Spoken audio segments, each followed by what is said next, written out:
The Government, of course, will point to its pledge for growth balanced across the regions and all industry. However, the details on how this will be achieved, for instance, for, say, the North East of England or Northern Ireland or any other region, is decidedly lacking. The policy proposals are subject to the strong caveat, of course, always of tackling the deficit.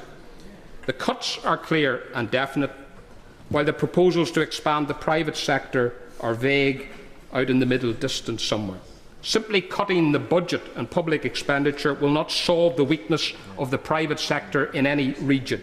We must ensure that policies on the economy do not entrench economic division and disparities to the detriment of the United Kingdom as a whole. Mr. Speaker, in terms of tax policies, my party will closely examine the emergency budget. In particular, we will assess the case for changing capital gains tax allowances and any proposals to recognise marriage in the tax system. Mr. Speaker, my party is a socially conservative party, perhaps the only one left in this chamber willing to describe itself unambiguously in those terms, and therefore our natural instincts are to support such a marriage allowance. But such a measure must take place in a policy context of supporting the traditional family unit and be the best use of resources. In any broken community, one of the fault lines is invariably broken families. And on this, some of the talk and discussion from the coalition government is positive. Indeed, proposals around the commercialisation and sexual exploitation of children particularly so. So we will watch with interest to see if the talk of supporting families and marriage is fulfilled, or whether the ingrained tendency to bow to minority interest groups wins through.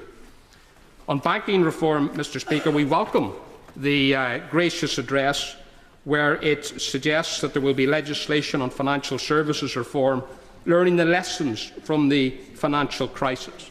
Mr. Speaker, I'm sure you, like other members who were on the doorsteps, could not have failed to have been taken by the immense anger there still is in the public at the financial sector and those in banking who brought about the economic and fiscal crisis in our country, and for which all of us are now going to have to pay very, very heavily indeed.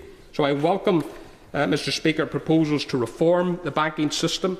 I welcome proposals at long last to help those who were equitable life savers. I hope also that that help will be extended to those who were savers through the Presbyterian Mutual Society in Northern Ireland, who are in a similar position and whom the last government promised to give some help and assistance to.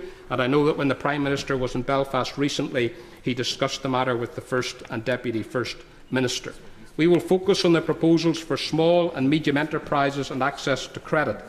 By one official definition, 99% of all businesses in Northern Ireland are small businesses, so the importance of this sector and its economic role cannot be overstated as far as we are concerned.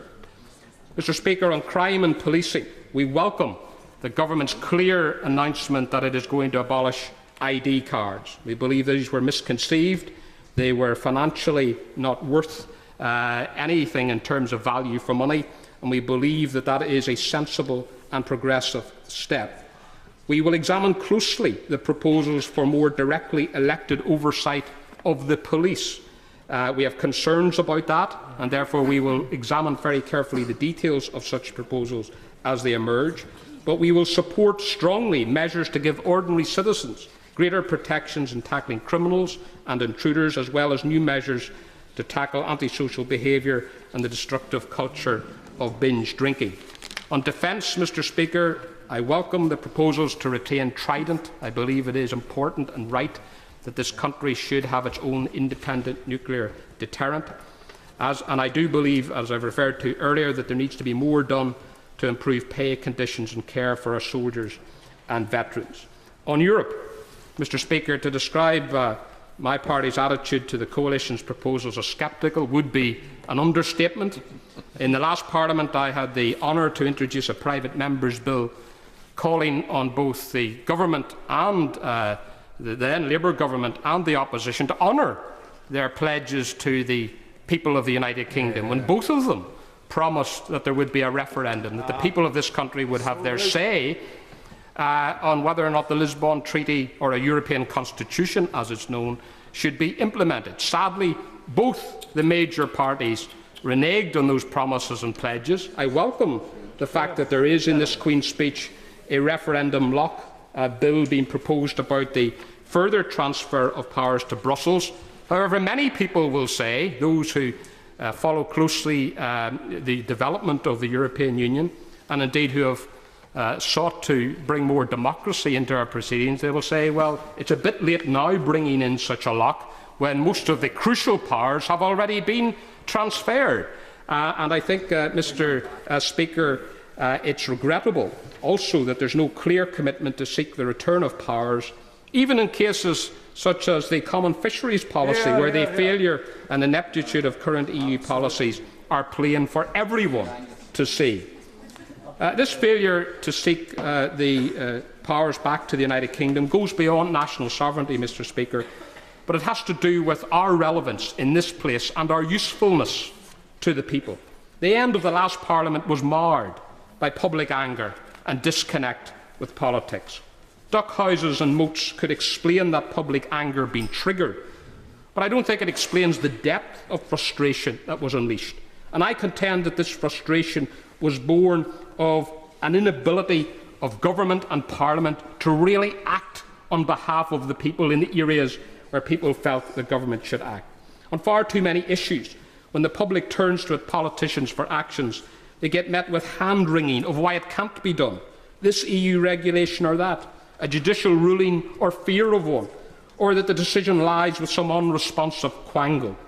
The less legislative or administrative space we have under our direct control, then the less people can try to affect. The less we can affect, then the less relevant we politicians are. That is something in this Parliament I hope that the government's proposals on political reform will go some way to addressing.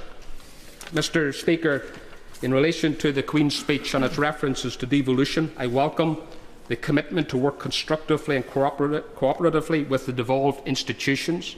The devolved institutions themselves in Northern Ireland, Scotland and Wales, I believe, are working well. Indeed, there was a meeting of the First Ministers of Wales, Scotland and Northern Ireland in Belfast just yesterday, in fact, to discuss cooperation and common interest. I also welcome, Mr. Speaker, the government's support for the political institutions and stable devolved government in Northern Ireland. And on that front, Mr. Speaker, I'm sure the whole House will welcome the fact that in the general election, despite challenges from a number of quarters, that my party, on its progressive, positive message of moving Northern Ireland forward, supporting the devolved institutions, working in power sharing to provide the best means of getting prosperity and peace in Northern Ireland, that was overwhelmingly endorsed, despite the efforts of some to split the Unionist vote and allow even more Republicans and Nationalists to gain entrance to this House and take their seats in opposition to the Union that some of them proclaim they support. I give way. I'd like to thank my honourable friend for giving way, Mr. Speaker. But can my honourable friend note that the words "my government will support the political institutions and stable government" in Northern Ireland are not enough, because on the other hand they are pulling the financial rug from under the government to try to have that stability. And will I ask the government indeed to assure that the recent devolution of police and justice will not be undermined by the removal of any finances from that?